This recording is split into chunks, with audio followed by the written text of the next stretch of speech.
Wazouya senhasi. Ndazoona senze. Yakuziva zvangu tonondida iwe waingondirava-rava sai. Ndakusuwa zvisingaiti. Inga ndakusuwa. Zvisingaiti senze. Sakuru vakaziva vanofara kuti vada mukwasha zve. Watoda mukwasha?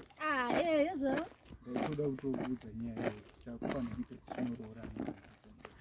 Vanotiroora. Ndatokuroora. Ndatokuroora senze.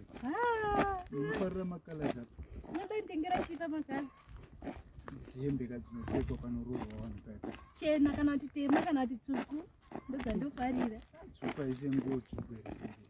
Zvina basa izvo ndingopfeka here. Kana chena kana tema. Kana chena. Chena iri nani.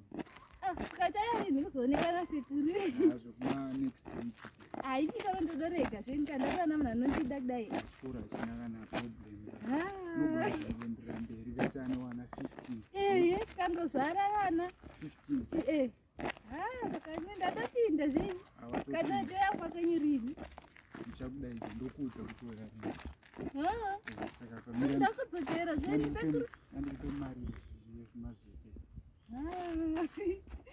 Imari Nekwana zvizepe. nokwana. Zvimabhifi ka. Ndokwadza nekuspoila. Ndikuvara nekudya ke zvinezvi. Singaiti. Vadhesa yavatenga sekuru zve. Watenga nasekuru? Ndora ndopfeka kaenda kungaona boyfriend yangu sezvezvi. Ndakudzokera zvenyu. Handiti hagi.